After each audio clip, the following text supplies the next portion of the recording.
This is episode number 236 of the Reversing Diabetes with Delane MD podcast. Welcome to the podcast. Thank you for joining me today. Thank you for taking some time for you and for your health today and for committing to your health. I want to talk about cleaning up your diet today. That's what we're going to go over. Insulin resistance and why we have to avoid processed foods is really the topic of the podcast episode today. But before we get started, I have a number of announcements and I want to give you a warning. If you are medicated for your type 2 diabetes and you start to make the changes that I recommend in these podcast episodes, and specifically in this episode, you're going to need to be very careful as you make those changes.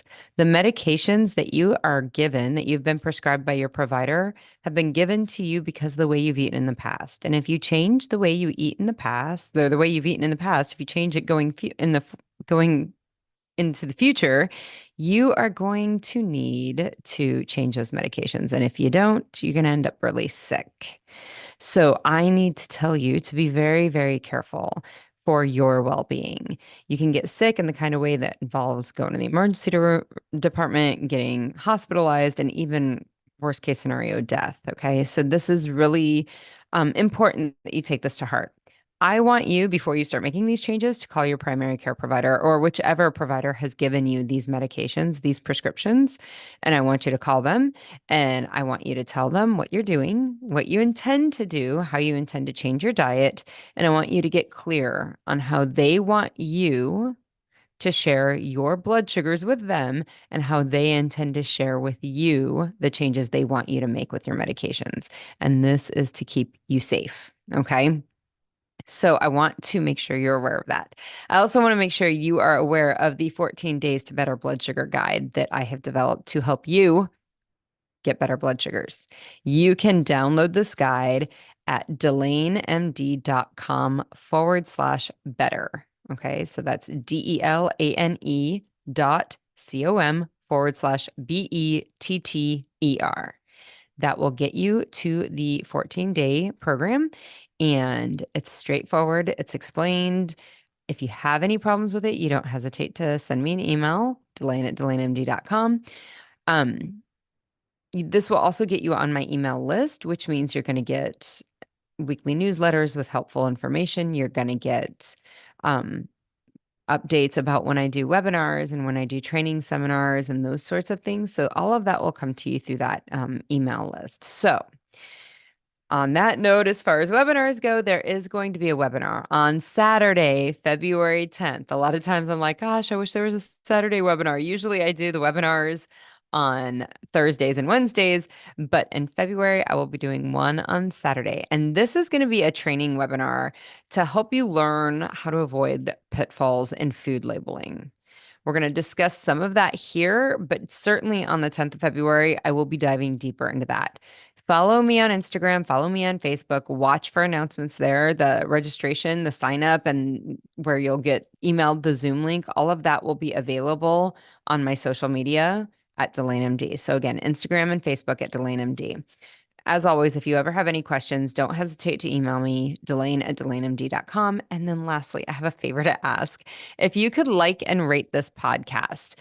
When people like and rate podcasts, those podcasts get put in front of more people. So if you have been finding benefit from the strategies and the techniques and the information that I have been giving you in this podcast, like it and rate the podcast on your podcast player so other people can get these same helpful pieces of information. So if you think about 9 out of 10 Americans have insulin resistance or suffer from metabolic disease, even if they're unaware of it. 9 out of 10 of us are in that category. Lots of people need to hear that they do not need to be sick for the rest of their life, that they do not need to be tied to a healthcare system that does not create health. So if you rate and like this podcast, if you give a review to this podcast, that helps other people get this information to them. All right, so let's talk about cleaning up your diet. Cleaning up your diet is a strategy that I teach my clients for reversing their type 2 diabetes. I would offer to you it's probably the most powerful and most important of the strategies that I teach. So before I dive into what I mean by cleaning up your diet, I want to talk about insulin resistance. You have to understand what insulin resistance is. If you've ever heard me describe this in past trainings or webinars or podcasts, I feel that insulin resistance is the hub or the heart or the root cause of many different diseases. If you look at the medical literature out there, insulin resistance is the cause of polycystic ovarian disease. Insulin resistance is the cause of non-alcoholic fatty liver disease. Insulin resistance is the cause of dementia. Insulin resistance is associated with type 2 diabetes. Insulin resistance has a main player as a main causative biochemistry or disease process in dyslipidemia. No, insulin resistance just impacts many, many different facets of the human body. And so learning what it means to be insulin resistant and then cleaning up your diet is the most powerful strategy that I teach for fixing insulin resistance. So, how insulin normally functions in the body. So, insulin is produced by the pancreas and it's produced in response to elevated blood sugar levels or glucose levels in the bloodstream. It's released by the pancreas and it goes to insulin dependent cells and it binds with them and allows those cells to open up and bring glucose inside. And that glucose then gets burned off as fuel. Okay, so putting this all together, right? From mouth to gut or mouth to cell, when you put food in your mouth, your gut breaks it down and it absorbs that food inside of the body into the bloodstream. When that food is carbohydrates, it absorbs the broken down version of carbohydrates, which is glucose, into the bloodstream. That elevated glucose level in the bloodstream is sensed by your pancreas. Your pancreas is like, oh, there's elevated blood sugar here. We better do something about this. The pancreas then spits out some insulin. The insulin travels in the bloodstream to cells that are insulin dependent cells that use insulin to open up. And that insulin binds on those cells, and that causes those cells to open up and bring that glucose that's in the bloodstream inside of the cell so the cell can burn that as fuel. Okay. So that is how this works. When insulin resistance occurs, which is what is the root cause of all these diseases that I just listed off, right? When insulin resistance occurs, something starts to block the insulin function. Okay. So these cells that are usually dependent on insulin to bring fuel, glucose inside and burn as fuel, become resistant. They no longer can utilize the insulin, which means they don't open up and they don't bring that sugar, that glucose inside of the cell. That allows the cell to not have any fuel, and it allows the glucose outside of the cell to climb quite high because we're not bringing that glucose inside. Okay. So when the pancreas is releasing insulin into the bloodstream, the cells come into contact with the insulin, but they're resistant to binding to it. They don't bind to the insulin, and that means they don't open up. Okay. Various cells have varying degrees of insulin dependency and insulin resistance. And what I mean by that, I mean there are skin cells and there are gut cells and there are heart cells and there are liver cells and there are kidney cells. And there are many, many other cells. And all of these different cells have different dependence on insulin and then also, of course, have different insulin resistance because they depend on insulin differently. Okay. So there are a few biochemical processes that occur here that cause this insulin resistance. There are a few biochemical processes that are causing this insulin resistance. One is overexposure to insulin. And this is the one that I think is most widely accepted and widely described in the literature. So when your cell gets exposed to insulin all the time, those areas that bind the cell get overloaded with insulin. And suddenly there's nowhere else for new insulin to bind to. Okay. That's the, I don't know, a simplified version of what's happening. Okay.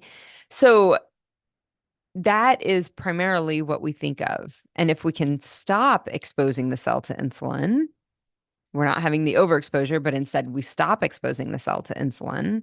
That allows those binding sites to open up, and then the cell becomes responsive again, what we call insulin sensitive. Instead of being insulin resistant, it's now insulin sensitive.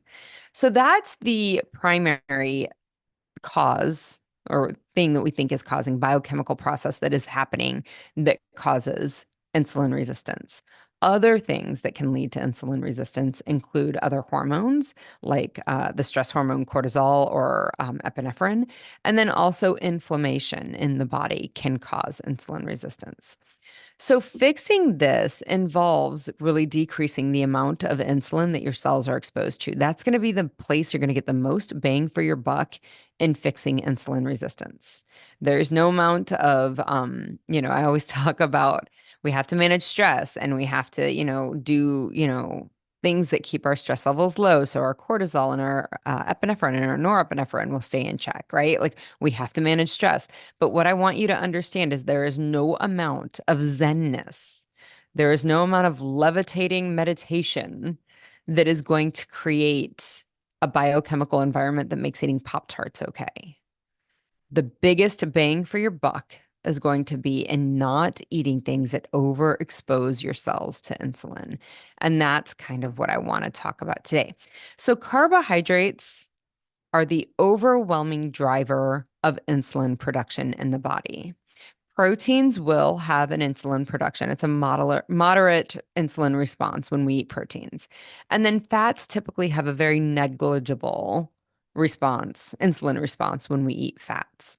Carbohydrates are the primary culprit for driving high insulin levels. So, what do we do about that? Cleaning up your diet is a strategy that I teach. So, what this really means is that we avoid processed foods, and that improves the insulin resistance. And everybody asks me, but wait, how does that work? Why does processed food cause me to make too much insulin? Why does processed food the main driver? Why are you, Delane, telling me that processed food is the main driver of my insulin resistance? Why do I need to cut it out of my life? Why isn't a little bit okay? Why is this the problem? So, processing food typically concentrates the carbohydrate component of a natural food. When we take strawberries and we process it into strawberry jam or fruit roll-ups or even dried fruit, dried strawberries, which does not sound appealing to me at all. But if we did that, that processing aspect, that element of processing, that procedure that we do to quote unquote process food, that's cooking food, that's pulverizing food, that's combining foods with other foods, right? Like that processing of food concentrates the carbohydrate component that the food had in its natural state. So you have a natural strawberry and then you heat it up. That heating is a processing step and it concentrates the carbohydrates. And you might ask, but how? Like, what are they doing to concentrate that carbohydrate? When we heat foods from its natural vegetables or fruits, either ones, when we heat them, what that does is it breaks the bonding between the carbohydrate and the fiber component of the food. Okay. So strawberries in their natural state, the carbohydrates, like off the vine, the carbohydrate, the sweetness, the sugars, the fructose that's in the strawberry is bound with fiber, cellulose, and all sorts, pectins, and all sorts of other things. It's bound chemically to that fiber. And what that does is when you go to eat the food and you get it into your gut, remember, and we're absorbing then the nutrients across the gut membrane, the fiber slows the absorption of the glucose. So it becomes slower. You don't get such an intense spike. It also causes your stomach and your gut to feel full. Fiber causes your stomach and your gut to feel full. Okay. So you eat less of it and it absorbs more slowly. That's what happens with food in its natural state. That's what happens with strawberries in their natural state. When we heat that up, we break that bond between the carbohydrate and the fiber. And typically the heat dissolves or breaks down, or melts is not really the right word, but it breaks down the fiber component. So now you don't even have the fiber that makes you feel full and also slows the absorption of the carbohydrate. And instead, what you have done is you've just left the carbohydrate there, concentrated that carbohydrate. And now you have this huge surge of glucose that's absorbed into your gut, which is met with a huge surge of insulin. And remember that insulin on the cellular level is causing insulin resistance, especially when we consume this all day long. Okay. So when we think about processing food from its natural environment to a processed food situation, that's what we're talking about. Another great example of this is carrots, right? If you eat raw carrots versus cooked carrots are not only softer, they are sweeter than raw carrots. And the reason this is because we have dissolved or melted or heated the fiber component to where it's gone.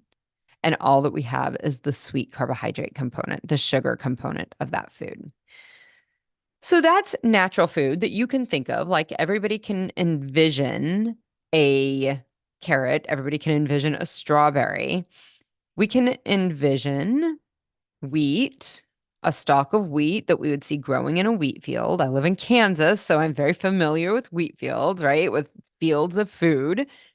That wheat that we see growing in the field is not the same as the wheat that we consume in a whole wheat bread. Again, we take that natural food full of fiber and nutrients and micronutrients and vitamins and minerals and all of these things. We take that whole food and we pulverize it into a flour, removing all of the fiber, removing all of the vitamins, all of the minerals, all of these micronutrients, and all we have left is the carbohydrate component. Okay. We concentrate the carbohydrate component when we process foods. And then there are other foods that are clearly, there's no natural um counterpart, right? Like high fructose corn syrup and a Dr. Pepper, which man, I loved Dr. Peppers when I was a kid. High fructose corn syrup and a Dr. Pepper, there is no natural counterpart to that food. That is all man-made, that is all made, and that's all a processed foods source. That's all a processed food source, I guess I should say. Um, can you find like cane sugar in nature? Sure. But high fructose corn syrup is a far cry from the sugars that we find in nature. There is nothing even, there's no resemblance at all of that natural food. So when we're talking about processed foods, it is very important that you remember that the reason that it's a problem is because we concentrate the carbohydrate, and the carbohydrate now is concentrated, which leads to a concentrated release of insulin, which means that insulin overwhelms our cells, and that leads to insulin resistance. This is why the most powerful tool that you have for reversing your type 2 diabetes and normalizing your insulin function is removing those processed foods from your diet. And I call this cleaning up your diet. It does two things. It decreases the amount of insulin when you clean up your diet and you cut these foods. So you're cutting processed foods from your diet. It decreases the amount of insulin your cells are exposed to, and it decreases your blood sugar level because you're not eating as much carbohydrate that gets absorbed and then, drives your blood sugars high. You're not eating as much of that. And since you're not eating as much of that, your blood sugar levels are lower because you're no longer providing glucose into the system. These things together allow your cells to heal from their insulin resistance. And this has to be done sometimes for months before they can entirely heal. I like to use the analogy of a sunburn when we're talking about what do you mean by healing my cells? Your cells have been overexposed to insulin to a point that they are diseased, they are damaged, they are not functioning correctly. When we go out into the sun, first day at the beach, and we spend 8 hours in the sun, we overexpose our skin to the sun so much that they're damaged, that it's damaged. Okay. To fix yourself, to heal that sunburn, you have to come inside and avoid the sun. The sun is not inherently bad. It makes vitamin D. It's good for us. It sets our circadian rhythm. Like the sun is not inherently evil. We've just been overexposed to it. To heal our skin, we have to bring it out of the sun until it heals. When does that happen? Well, gosh, that's a little unique for every single human being out there. Depends on how long you were there. How much sunscreen did you have on? Did you get in any shade? Did you have any clothes on? How fair-skinned are you? All of these things go into how long does it take? It is the same thing with your cells. When you have put your cells, exposed your cells to insulin so much for so long that they are damaged and diseased and they are not working correctly. You have to bring them outside. You have to remove the insulin exposure, bring them inside and not let them get exposed to insulin. And then from that place, you have to let them heal. And how long that takes truly depends on you, the uniqueness of you. It takes as long as it takes. My experience is it takes usually 2 to 3 months of not exposing your cells to high levels of insulin for them to heal up. So, I want to talk about some things as far as labels go so that you can understand what you need to be avoiding. So, reading food labels with this cleaning up your diet concept in mind means that you are reading food labels looking for ways that we have concentrated or even added sugar, added carbohydrates. What things are happening in this food that can be concentrating the carbohydrates? Because the concentrated carbohydrates leads to a high release of insulin in my bloodstream, and that release of insulin causes my cells to be sick. Period. End of sentence. So when you're looking at ingredient labels, recognize one, serving size matters. You have to pay attention to serving size.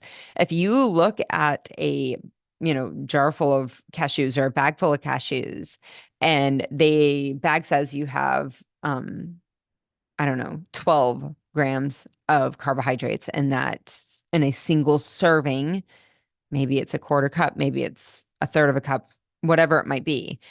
If you have X number of carbohydrates in that serving, you have to eat that much. If not, you're overeating or undereating your carbohydrates. So if it says you have 12 grams of carbs and a quarter cup of cashews, and you eat a half of a cup of cashews, you're now eating 24 grams of carbs, not just the 12. So you really do have to pay attention to serving size. I would highly encourage you to learn to weigh somehow.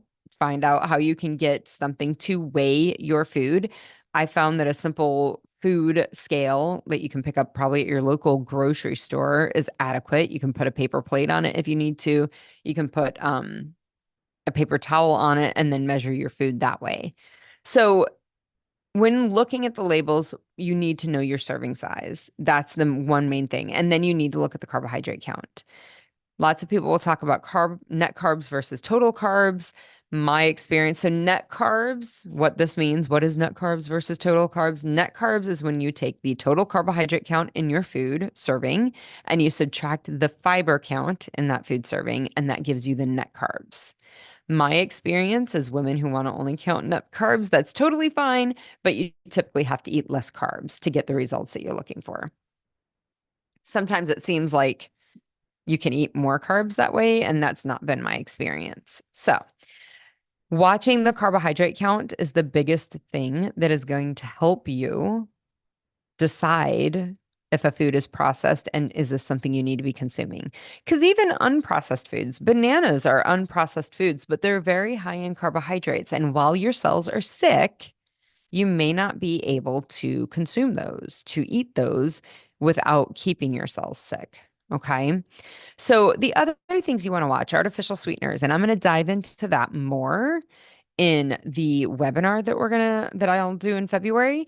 So definitely show up for that. But artificial sweeteners, um, definitely they have a couple things that happen with them. One, they can produce insulin in your body. There's mixed evidence on this, but it is certainly there's mixed evidence as to how relevant this is, but certainly there is lots of evidence supporting the fact that even though there are no carbohydrates and artificial sweeteners, that the sweetness in the tongue sends a message to the pancreas to tell the pancreas, hey, we're going to get some carbs here soon.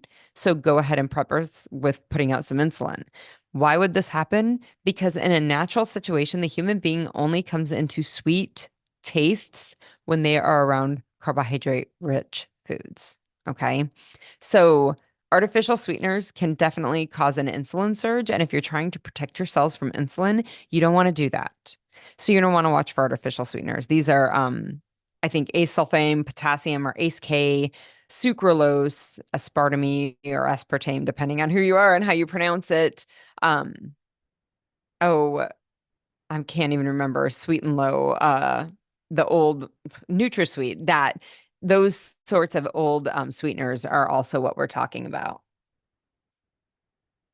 There are some natural versions, stevia and monk fruit are the big ones that tend to have less of this insulin surge with it. I feel like all of the sweeteners will drive you to want to eat more sweet things. That is one issue with the artificial sweeteners that you have to remember. The other thing that you have to think about, especially with the non-natural ones, so I'm not talking about stevia and monk fruit here, but all of the other artificial sweeteners, certainly there is evidence that they negatively impact our gut microbiome, and that keeps us sick. I mean, not only, I mean, it keeps us sick with a lot of things, IBS, IBD, those kinds of things, but it also the gut microbiome is a huge metabolic player. So if we have disease of metabolism like type 2 diabetes and insulin resistance, we're going to want to keep that as healthy as possible to reverse that disease state. So artificial sweeteners are something you're going to watch for.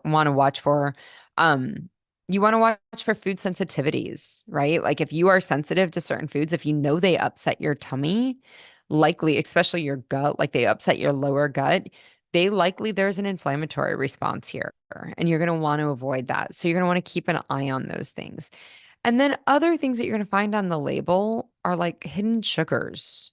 And these are subtle. And the frustrating part of it, so if you're not aware, food labels, when you're reading the ingredient list, the first thing on the ingredient list it is the highest by weight out of all the different things on the ingredient list. So, like when you look at bread, the first thing on the ingredient list is flour.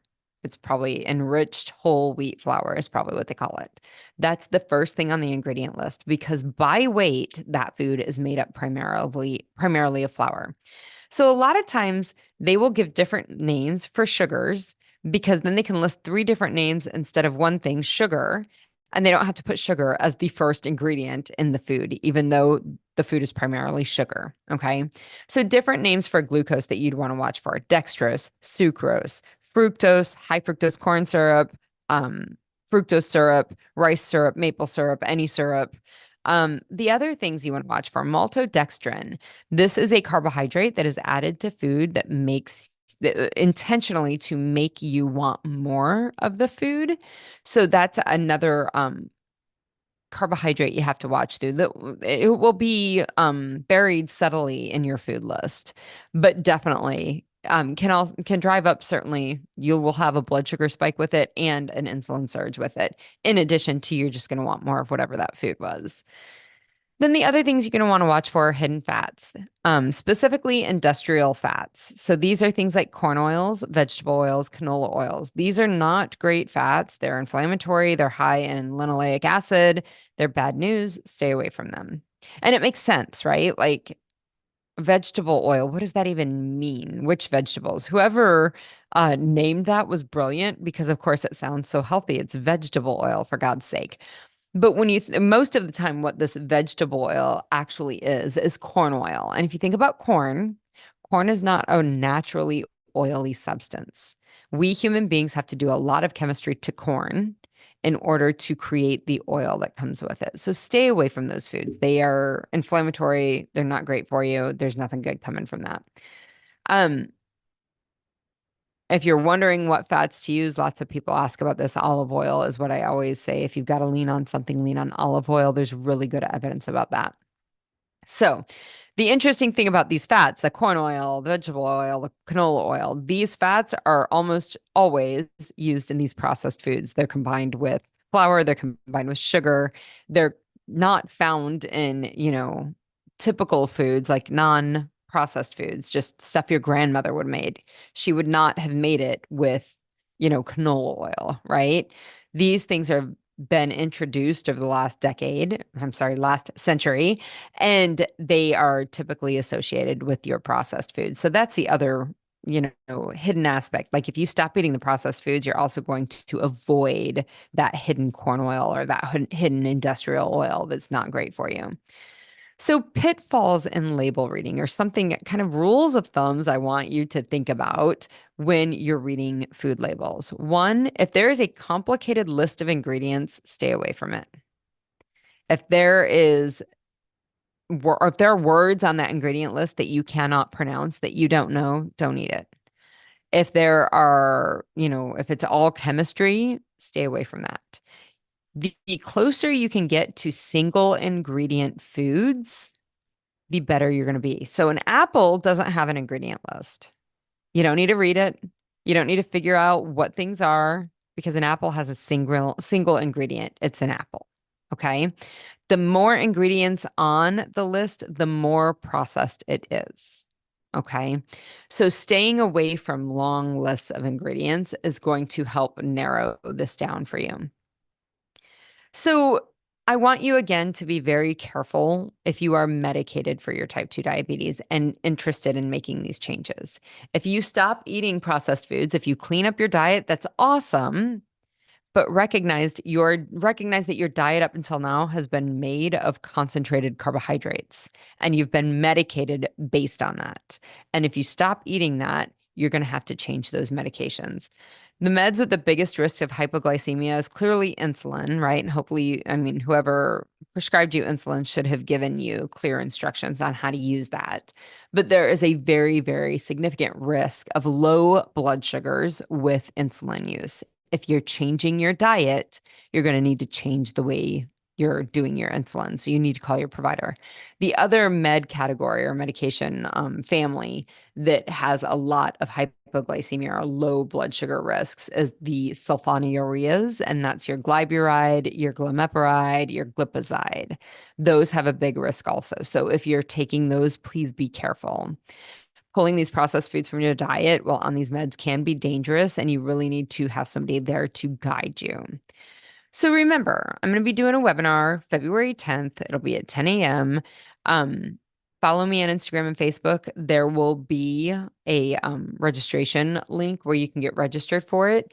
But you can certainly get more information about food labels and kind of how to determine what is a processed food and why it's important to avoid it, but we can answer any questions during that webinar on that also. So check out my website if you want more information, www.delainamd.com. Send me an email if you have any questions, delaine@delainamd.com. Download the 14 Days to Better Blood Sugars. That'll be at delainamd.com/better. And then I will be back next week. But until then, keep listening, keep avoiding the foods that make you sick, keep making choices for your health and your vitality. We'll talk soon.